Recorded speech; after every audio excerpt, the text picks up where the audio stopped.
પણ લોભ છે ને આપણે કે પાપનું મૂળ છે. લોભ છે. ગજબ લોભિયા માણસો. લોભિયાની પરાકાષ્ઠાનો એક દાખલો દઈ દઉં. એક લોભિયાના ઘરમાં આગ લાગીને એને બંબાવાલાને મિસ કોલ કર્યો. બોલો, ઘર હળગતું હતું અને મિસ કોલ કરીને બેઠો. આનાથી લોભિયો હોય તો મને કયો લ્યો કોઈ. એક લોભિયો ઘીરે આવ્યો ને તેની પત્નીને કે જમવાની કેટલી વાર છે? તો અડધી કલાકની વાર છે. ટાઈમ પાસ કરવા અગાસી ઉપર ચડ્યો. બોલો, તે પતંગની સિઝન, છોકરા પતંગ ઉડાડે, હારામાં હારી પતંગ કાપી કોઈએ અને પોતાના અગાસી પાસેથી પતંગ નીકળી. લોભિયો જીવ ને તે પાયરે ચડીને પકડવા ગયો ને લથડ્યો ને પીડ્યો હેઠો. ભાઈઓ પડ્યો તો ખરો, પણ રોહડાની બારીએથી કેતો ગયો, એક જણાનું ઓછું રાંધજે. હે તો કે હું જાઉં. અને જીણા હાથે કીધું છે જાઓ, બોરિયા આવે જાઓ. જીણા હાથે હોથા કાઢ નાખે ને. લોભની પરાકાષ્ઠા, લોભિયા માણસોની વાત છે સાહેબ. પણ મારો કહેવાનો અર્થ, એટલે કીધું 100 રૂપિયા ઉછે ના જાય. બોલો તો દાતાર માણા હતો. લઈ જાઓ, એમ કરો 50 રૂપિયા લઈ જાઓ, 50 પછી લઈ જાઓ તો તમારી જેવી ઈચ્છા, ગણતરી તમારી.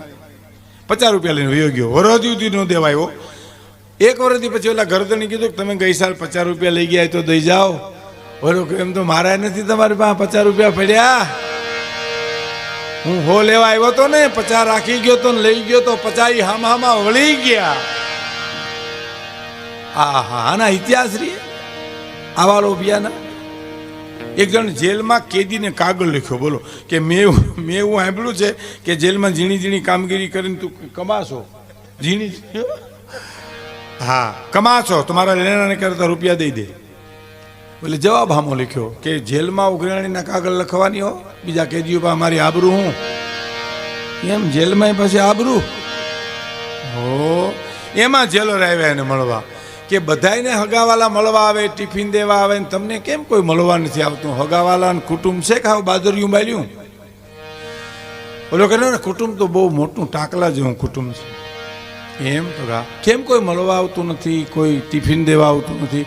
તો કે બધા અહીંયા જ છે. બહાર હોય તો આવે ને. સાહેબ અમે સમૂહમાં આવ્યા છીએ, જાત્રામાં જાય એમ આવ્યા છે.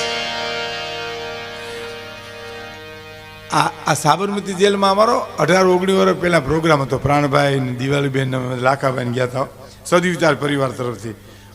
એમાં પ્રોગ્રામ પૂરો થયો ને પછી અમે એક કેદી આવ્યા મારી પાસે આવીને કે મને કે ભીખુદાનભાઈ પ્રોગ્રામમાં બહુ મજા આવ્યો, તમારે જેવા જો અહીંયા હારે હોય ને તો ક્યાં ટાઈમ હોયો જાય એ ખબર ન પડે. એ તો મેં કીધું એવું કરશું તો આવશું, પણ હવે અટાણે તો જવા દે. મિત્રો મારે તમને એક જ ટકોર કરવી છે કે આ હાસ્યરસ છે. જેટલી વાર હું બોલું એટલી વાર તમને સાંભળવાની મજા આવે. પણ મારે એક પ્રસંગ કહેવો છે, એ સાંભળજો. આપણે મજા આવશે. ગમે એટલી વાર સાંભળ્યો હોય ને તોય મજા આવે. અમે રોજ બોલીએ તોય અમને રોજ મજા આવે. કારણ કે આ સાહિત્ય સોનું છે. સોનાને જેથી કાટ લાગે, હાવજ જેથી ખડ મંડે ખાવા, ગંગાજીના પાણીમાં જેથી દુર્ગંધ મંડે આવવા, તેથી આ સાહિત્ય સાંભળવું નહીં ગમે ત્યાં સુધી ગમવાનું છે. એટલે એક પ્રસંગ કવિ નીકળે છે, મર્દના પાળિયાને જોઈને કવિ રાજી થાય છે. અને પાળિયાની પાસે જઈ અને વાતું કરે પરમાત્માને વાતું કરે. આ એ પરમાત્માની એક પ્રતિકૃતિ છે. શું કે છે? તું પાદરમાં કેમ ખોણાવ, આ તને સિંદૂરથી કોણ રંગી ગયું છે? તો કે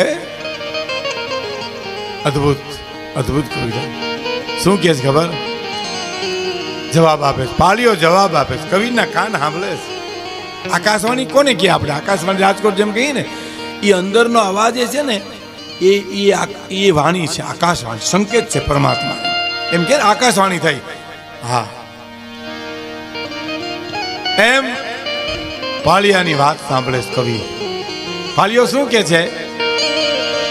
કે વાર ચડી એ જે ગામ મારે તે દીબુંબિયા વાગ્યા, એ ઢોલ રે તે દીબુંબિયા વાગ્યા, આ એ ઢોલ. કવિરાજ મારા ગામના પાદરમાં દીદી ગાયું લેવા આવ્યા.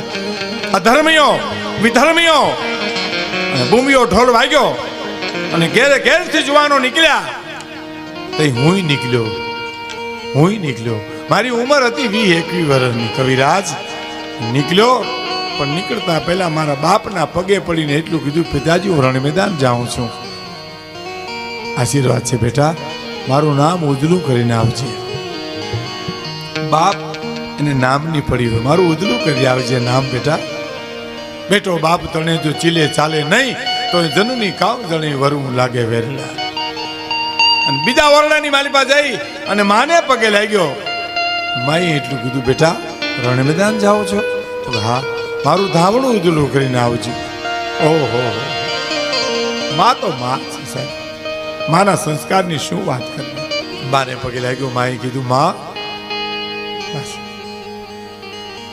ધાવણું ઉજળું કરીને આવજે કવિરાજ આમ પગથિયા ઉતર્યો ને તમારે બેન હામી મળી મારે બેનના સુકન લઈને હું ઉતાવળો હાલવા ગયો ને તમારી બેને એમ કીધું ભાઈ ઉતાવળો કેમ કે રણ મેદાન જાઉં છું બેન ધર્મને ધીંગાણે જાઉં છું વિધર્મીઓ ગાયું વારી ગયા છે બૂમ્યો ઢોલ વાગે છે એટલે જાઉં છું એમ આહા ભગીની ઓલાવે ભાઈને હેતે શિર ધરીને હાથ વિજય પામજે વીર તું સુરાનો કરશે દુશ્મનો દાટ વાળી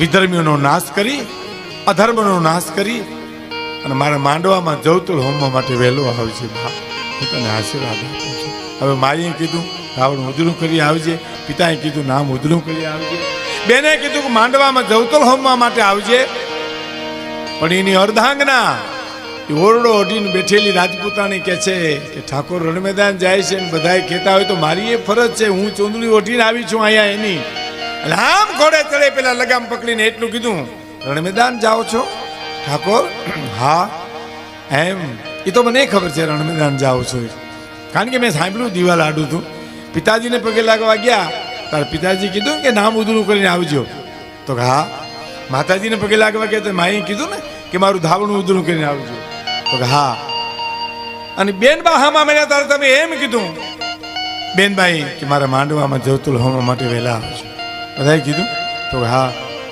ઠાકોર યુવાન હું તારી અર્ધાંગના છું તને આજ એક ભલામણ કરવા આવી છું કે તને બધાએ પાછું આવવાનું કીધું છે હું તો તને મરવાની પણ છૂટ આપું છું રણ મેદાન કાં મરજો કાં મારજો પણ આ પીઠમાં દેજો લગાર મારી સૈરું મેણા મારશી આ તો કાયર ખેરી નાર માટે કાં મરજો કાં બીજાને મારજો ઓ હવે કાંઈ તો હજી એક વાત કરવી શું કંથારણ મેં જાય કે ભાગીને મત લજા જોલી આવે ત્રબકતી મરદાઉ કેરી મજા ઓહો હજી કાંઈ ઠકરાણા કે હજી એક વાત કરવી છે શું કંથારણ મેં જાય કે મત ઢૂંઢે કોઈ સાથ તારા સાથી 3 જણા એક હૈયું કટારીને હાથ સમ સમ સમ રૂવાડા મહિના બેઠા થવા અને એ વખતનો યુવાન આ દેશની ધર્મને ધીંગાણે જાતો બોલ્યું હવે કાંઈ હજી એક વાત કરવી છે કાન ખોલીને સાંભળી લ્યો શું કંથારણ મેં જાય કે ભાગીને મંગાવી શેણ ભાગીને પાછો આવી તો તું ભા અને હું ભેણ કંથારણ મેં જાય કે ભાગીને મંગાવી શેણ રણ મેદાનની માલી પાથી જો એમને નલોયો ઘીરે આવ્યો ભાગીને તારા મારા પતિ પત્નીના સંબંધ પૂરા થાય ને તારા દુખણા ન લેવા પડે એટલું યાદ રાખજે હવે આટલી વાત થાય તો શું ક્યાં વાત જાય એ રૂવાડા ઉભા થઈ ગયા અને આકરા હાદે કહેવાય ગયું ઠકરાણા છે હવે કઈ બાકી ટોન ફેર્યો અને રાજપૂતાણી કહે છે ઠાકોર માફ કરજો આ ચતુરાઈ છે સાહેબ કહી દેવું અને પાછું વાળી લેવું ઠાકોર માફ કરજો કોઈ દી બોલી નથી તમારા હામી આજ થોડુંક બોલાઈ ગયું મને ક્ષમા કરજો પણ જો તમે રજા દો તો એક છેલ્લી વાત કરી દો છેલ્લી વાતમાં તો રાજપૂત ખુશ થઈ જાય સાહેબ છેલ્લી વાત કરી દઉં જો તમે રજા દો તો શું કહેવું છે કે શીખ રાજરી હોય તો મેં ભી ચલું તુમ સાથ આ મોટી વાત છે સાહેબ તમે રજા દો ને તો 2 તરવારું બાંધીને હું એ તમારી હારે હાલી નીકળું શીખ રાજરી હોય તો તમારા વિના હું ઉંમર ઓળંગી શકું નહીં હો શીખ રાજરી હોય તો મેં ભી ચલું તુમ સાથ અને દુશ્મન ભી દેખ લે મેરા 2 હાથ મારા બબે હાથની જબ દુશ્મન પણ જોઈ લે પણ તમારી રજા સિવાય મારાથી ઉંબરો ઓળંગાય ને. અને પછી આ દેશનો યુવાન કહે છે, ના તમારે આવવાની જરૂર નથી, પણ કાં મરસા કાં મારસા કણ રણ રહી જાત, મને કાળે ઘેરો કામિની હવે સંગડે કી સંભાળ. હે અને નીકળ્યો સાહેબ. નીકળતા રાજપૂતાણીને કહે છે, આ મહત્વની વાત છે. નીકળતા કહે છે, ઠકરાણા ધ્યાન રાખજો, કાંઈ વાંધો નહીં, મારી ચિંતા કરો માં, હું મારો ધર્મ જાળવીને બેઠી છું. પાછું કીધું, ખરેખર ધ્યાન રાખજો, કાંઈ વાંધો નહીં ઠાકોર, મારી ચિંતા કરો માં. ત્રીજી વાર કીધું ધ્યાન રાખજો. એ બાઈ શબ્દનો એક પણ શબ્દનો ઉચ્ચાર કર્યો નથી, પ્રત્યુત્તર આપ્યો નથી, પણ એટલું જ બોલી, દાસી એ દાસી. હા બા, તરવાર ટીંગાસી લઈ લ્યો ને. કે શું કરવી, તરવાર લઈ લ્યો ને, પણ શું કરવી બા? તો કે તરવારથી મારો મસ્તક ઉતારી થાળમાં મૂકી કપડું ઢાંકી રણ મેદાનમાં જાતા રાજપૂતને દઈ દે, એનો જીવ મારામાં છે, એ ધીંગાણું શું કરશે? અને આમ જ્યાં માથું ઉતાર્યું, થાળમાં મૂકી કપડું ઢાંકીને કીધું, લો ઠાકો ઠકરાણાની ભેટ. પણ આમ કપડું ઊંચું કર્યું અને માથું ભાડ્યું, એ ચોટલાની ગાંઠ ડોકમાં વારી, અને જે ધીંગાણે ચીડ્યો હતો એ ચંદાવત હતો, અને મસ્તક દેનાર હાડી રાણી હતી. બગડતા ધમા ધમા કરતી ઘોડલી નીકળે જાપા ને પાદરમાં પૂગે. 7-8 વર્ષની દીકરી આડી ફરી ગઈ, લૂંટોડિયા વાળ, ધૂળવાળું ફરાક, ઉઘાડા પગ, આમ હાથ કર્યો. ઘોડલી ઉભી ગઈ, હટી જા બેટા, મારે મોડું થાય. ના નહીં હટું. હટી જા માં, મારે મોડું થાય છે, રણ મેદાન જવું છે. ના નહીં હટું. 8-10 વર્ષની દીકરીઓ. ઠાકોર એમ કહે છે, કામ છે, કામ છે તે તો આડી ફરી છું, કામ છે એટલે ના પાડું છું કે નહીં હટું. કલ્પના કરો, રણ મેદાનમાં જાતા એક યુવાન ને એક દીકરી કહે છે કામ છે એટલે દાઢી ફરી. શું કામ છે બેટા? જો રણ મેદાન જાઓ છો ને તમે, તો હા એક કામ કરજો ને, અમે શેરીમાં 5-7 દીકરીઓ રોજ ઢીંગી પોતીએ રમીએ છીએ. હા તો પાછા આવો ને રણ મેદાનમાંથી, તો એ દુશ્મનનું માથું લેતા આવજો, મારે ઢીંગલા ઉપર ચડાવવું છે. હે કે દુશ્મનનું માથું લેતા આવજો, ઢીંગલા પર ચડાવવું છે. અને ખાડ ખાડ ખાડ દાંત કાઢતા કાઢતા ક્ષત્રિય બચ્ચો એટલું બોલ્યો તો કે જીવતો હોઈશ તો લેતો આવીશ, નકર દીકરી કોકને અરે મોકલી દઈશ, પણ તારા જેવી 8-10 વર્ષની દીકરીઓ દુશ્મનના માથા લઈને ઢીંગી પોતે રમશે તો ત્યાં સુધી મારા દેશની સંસ્કૃતિનો વાળ વાંકો નહીં થઈ શકે. વિરાટ આવો તેથી બુંબીઓ વાગે હું ચડ્યો. શું કે છે કે રણ મેદાનમાં જાતા ઈ બુંબીઓ ઢોલ વાગ્યો અને પછી જવાબ આપે છે કે હવે કેમ રંગાણો ઈ સાંભળી લ્યો. આ તો કરુણા છે, સુરવીરતામાં કરુણા, મર્દાનગીમાં રુજુતા છે. એ જ મોટી વાત છે ને સાહેબ. મર્દમાં રુજુતા હોય ને એની ઇતિહાસ નોંધ લે છે. શું કે છે?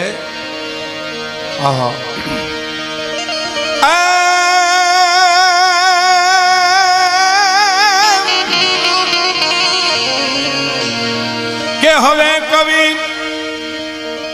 એ હવે મને જાજુ પૂછ મારે કવિ, આયા મન કરવા દે વિશ્રામ રે, આયા મન કરવા દે વિશ્રામ. મને મારો ભવ્ય ભૂતકાળ યાદ આવે છે.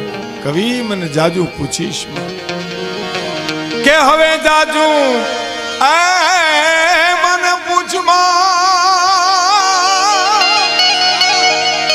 એ જે હવે જાજુ એ મને પૂછ મારે કવિ, મને આય કરવા દે વિશ્રામ રે, આયા મને કરવા દે વિશ્રામ. જેના સેથી ના સિંદૂર ભૂષાણા, એના રંગે ગાય રંગાણા.